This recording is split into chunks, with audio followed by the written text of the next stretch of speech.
Welcome, everybody, to the Women's Empower Network. I am so excited to have my friend and guest here, Dorinda Fox, and she wants to share about the joy of living. So, Dorinda, can you tell our audience a little bit about who you are? Yes, well, I'm Dorinda Fox, and I currently live in New Mexico, Placitas, and I've been here probably about 14 years now, but I didn't grow up here. I grew up in Colorado, born in Iowa in the Midwest, and I've lived all over the country, but a lot in the Washington, D.C. area, where I worked with National Aging Organization for many years, 23 years. And I worked with the National Organization for Aging here, based here in New Mexico as well. And also the state of New Mexico, the legislature for a while in education. Anyway, I've had a lot of opportunity traveling the US and also working on myself, starting when I first got out of graduate school and realizing that I was really on a quest to understand what was going on with me, the limitations that were coming up in me that were impacting my ability to feel really free in what I love to do. So it really got me on a search for answers. And I got involved in a spiritual program called the Inner Peace Movement and what is now called the Wayshowers College in my mid-20s. And I've been on the planet more than 75 years now. So I've been involved a very long time. But it's kind of my way of getting back to myself. It's a path that has a lot of avenues for personal growth, which I have taken about all of them, as many as I could do. And well, actually, while I was still working for other organizations, I would do this work part-time because I love sharing it.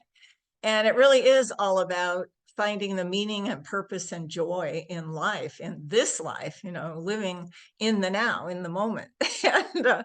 And also understanding oneself and freeing myself from blockages and fears and things like that. Yeah. And looking at life from more than a really small picture, looking at it in a big picture that, we're eternal beings and we're energy and everybody's unique and there's no need to compete or whatever in life. There's a little competition on planet Earth just to keep it fun, but we don't need to get all tied up in it. And yeah, so learning how to live in two worlds at one time has been my focus a lot in this life. And I think one of the keys that came to me about this interview was spiritual real estate, because I heard that a long time ago that, when we leave this life, when I shed this body, I can't take anything with me except what I have mastered within me. I take it in my feelings, it goes with me, so that whatever adventure is out there for me in the universe, and it's a big universe, I have that in my heart. Not a theory, but what I experienced and what I learned and grew from in this life. So expanding my spiritual real estate has been a big part of my life, and using all my opportunities, my work, my family, my relationships, my dog, as ways to do that, to really understand and master things in myself. I'm talking a lot. Would you like to ask me another question? It's okay. I know that you have a lot to share. You've been around the sun a few times and lived several chapters in your life. And something you said earlier about, enjoying the chapter, that's how I refer to it, enjoying the chapter you're in. Absolutely. Absolutely. Well, there's a new state of consciousness pretty much to unfold every 7 years or so. And so it's like understanding what it is I'm experiencing in the now and being able to make sense of experiences I've had in the past. That's a lot of what life is about, is to really develop an understanding of the why. And we have a profile or a one-on-one session in the college that I've taken the training to do because I've gotten so much out of it myself, called spiritual lessons. And it's like every experience there is a lesson in it for me. And, if you accept the thought, and I don't assume that anyone accepts anything I say, it's okay if you don't. I just, share, what my experiences have been. But I know that every experience has a gem in it if I look for it. And there's a whole way of kind of unwrapping that so that you can see it for yourself and without dogma. I'm not big on joining anything that has any, you must believe this or you must believe that. In fact, I walked out of many things in my life when I hit that, kind of level of consciousness. So anyway, it's not about that at all. It's about resources that are available to people if they want to use them, kind of thing. But every 7 years, well, me now being 75 plus, I'm in an aspect of life where I'm really sort of mining my experiences for the wisdom that I've gained. And that's fun for me. And, but I've always really wanted to understand, even when I was a lot younger, what was going on. I think one of my first really aha books was Man's Search for Meaning, Viktor Frankl. It was like, why did he survive that horrific time? Well, he had a sense of purpose, and that is what it's all about, really, basically. And if my purpose is to really understand and unfold who I am and what I'm here about, and to feel free in this life, then I want to pass that on with other people as well. There's a duality going on in my mind, like two paths, because one is, we're focused on the meaning behind the experiences that we have and what the gems are in them. And then also my message is, don't waste 20, 30 years. If, I feel like we all have a calling, and it may be to be the best mom or the best athlete or whatever it is, or spiritual teacher, or whatever that calling is. And a lot of times I notice that because of life experiences, or the environment that we're in, that we tend to squash that. Absolutely. And I honestly do believe, I used to really go, what do they mean when they talk about live your purpose? Because honestly, for years, I didn't quite understand it. And it's taken me some while. And in fact, in the 90s, I had an experience where I went halfway around the world to New Zealand on a vacation. And I was involved in all the spiritual stuff then. And I I'd worked with a travel agent in Virginia to set up this tour. And I got out of a bus, the tour bus, at the end of the day in Rotorua. I was the last one on the bus, and I wondered where this guy was taking me. Well, he took me to this hotel, and I get out of the bus, and I look up, and there on the marquee it says, "Welcome, Inner Peace." I went, oh my God. I went inside, and a woman that I knew was in there getting ready to do a lecture, an orientation lecture to all of the things that I was involved with. I'm going, I can't, halfway around the world. Okay, I said, guidance, I get it. This must be part of why I'm here. Because I helped her with her lecture, and we stayed up half the night talking, and everyone I met on that wonderful quote month-long vacation, I was talking spiritual things, because it's in my blood. I can't help it. Casual conversation is not really what turns me on. And so that was like an affirmation of some sense of purpose in the outer. But you can live your purpose doing many different things. And I know I've done that. At one time I asked my inner guidance, because I do believe we all have an inner guide, at least one, and what my purpose was. And I got this strange word, and I go, what on earth does that mean? I had to go look it up in the dictionary, and because I didn't really know what it meant. And it had to do with teaching and sharing and expressing. So I know I'm here to express myself. And so I've had a lot of opportunities where I've been kind of pushed to the front, where I was scared to death, honestly.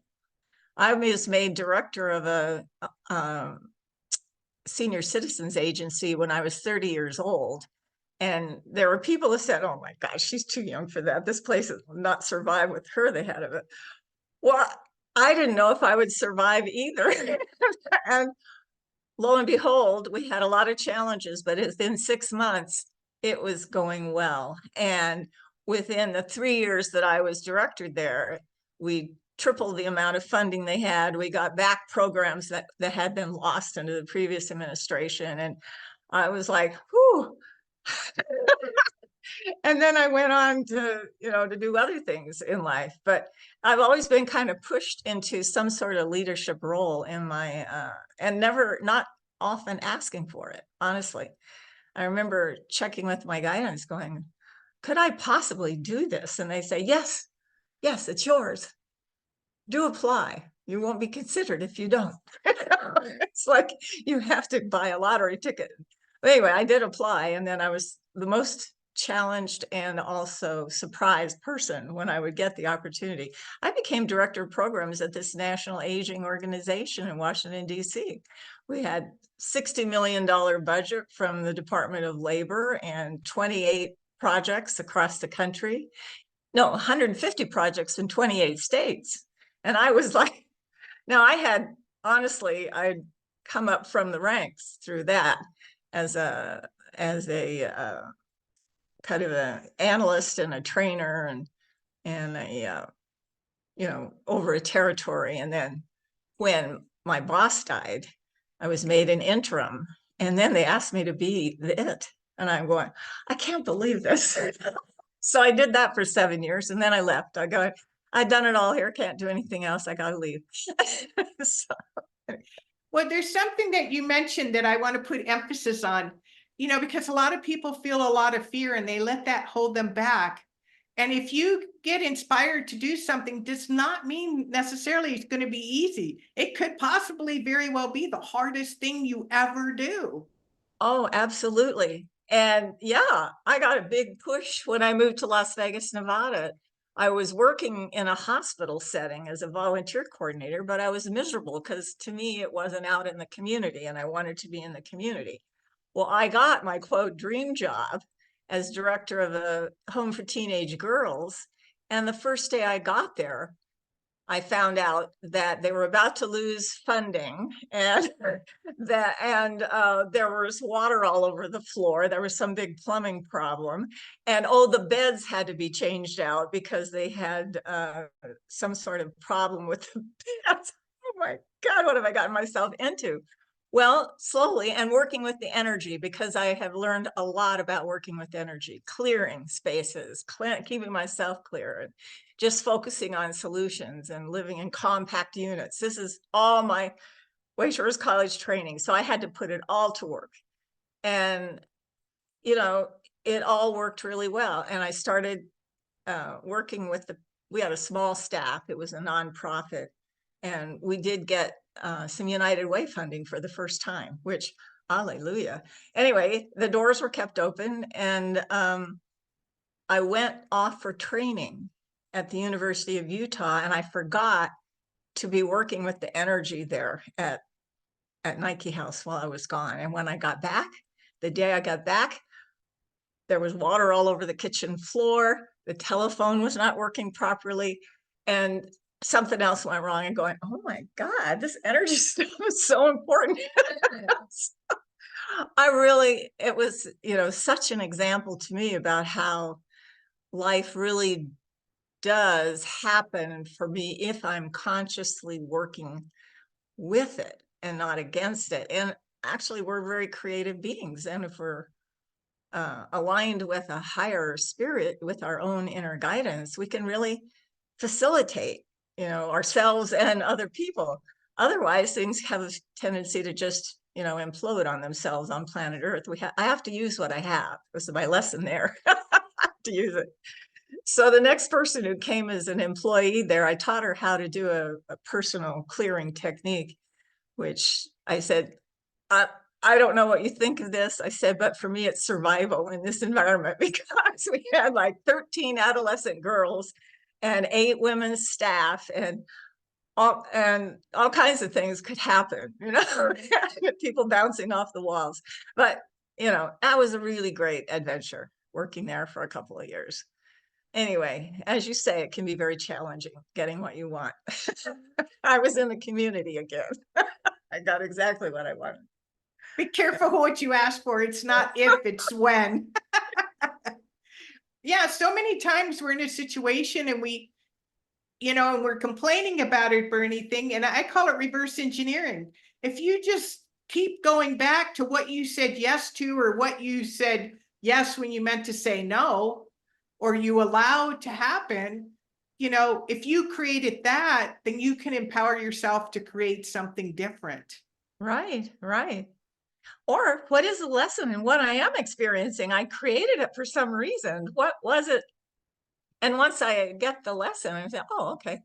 Well, then do I really want to stay here and do this some more? Or is there another adventure for me? Kind of thing. It's kind of that way with relationships as well. And yeah.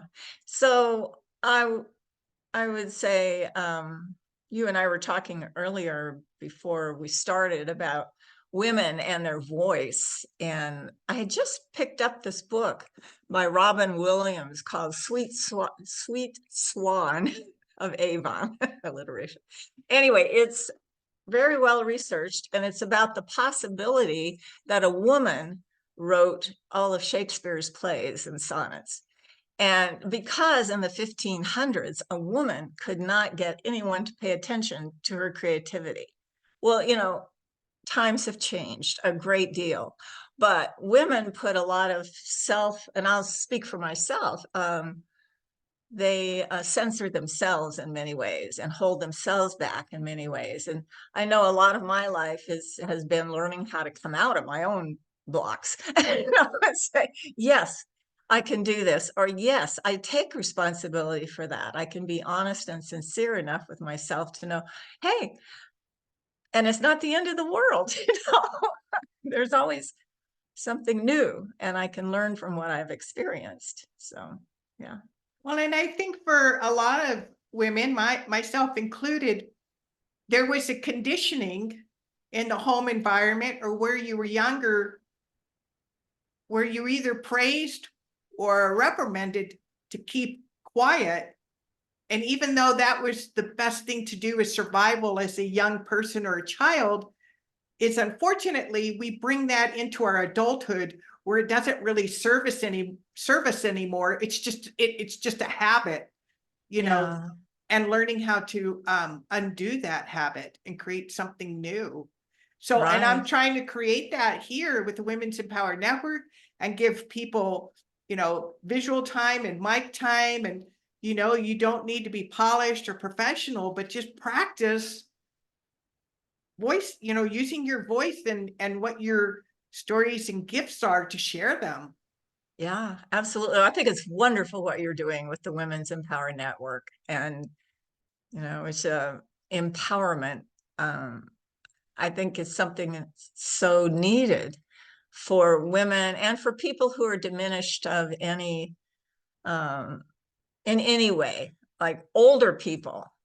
As people get into their 80s, I had one of my dearest friends, she died when she was 86.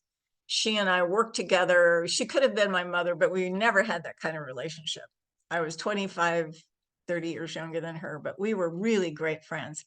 And she was a writer. She'd been a chemist when women couldn't be chemists in New York City.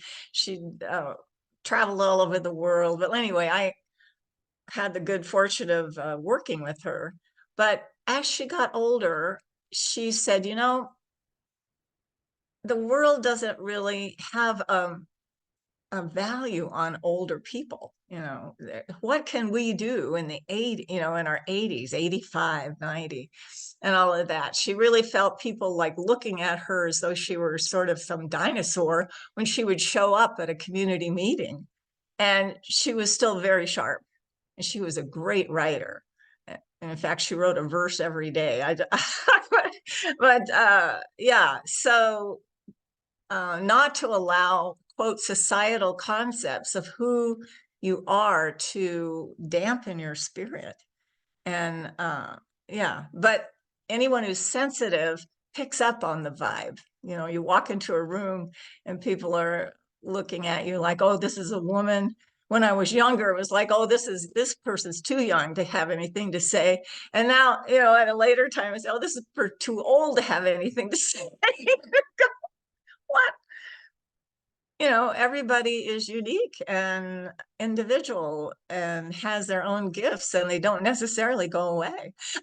They don't go away. In fact, we get new ones.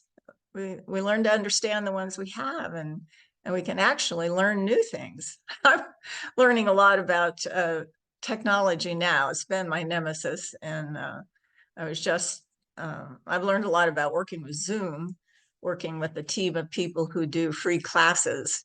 We're doing one, we do a free class once a month. Spiritsriver.com is how people can find that, all lowercase.com, spiritsriver.com. Anyway, we do that once a month, and we've all learned how to do Zoom. And then also how to use things like, oh, I don't know, Canva and stuff like that. These things were so foreign to me in 2020, you know, but it all became such a necessity. I'm going, oh my God. Anyway, so I'm slowly beginning to master that aspect of my life, and I'm really happy about it. But it's like learning to play the piano or something. You know, if I don't practice, it goes away. So I just had a session the other day on Canva. I'm going, oh my God, I did know how to do this, but I haven't been using it. So yeah, you don't use it, you lose it kind of thing. But if you've ever experienced it, it can come back very quickly. That's what I know about life. Yeah. Absolutely. You know, and speaking earlier, I think things are really changing where we're honoring the wisdom that our elders have gathered. I think they have in families, but maybe not out in the general public, especially like in media. But even that is changing, like Jane Fonda and Julian, or what is her name? Lily Tomlin. Lily Lily Tomlin. Tomlin. Oh You God, I know, love them. there's more, yeah, more and more shows.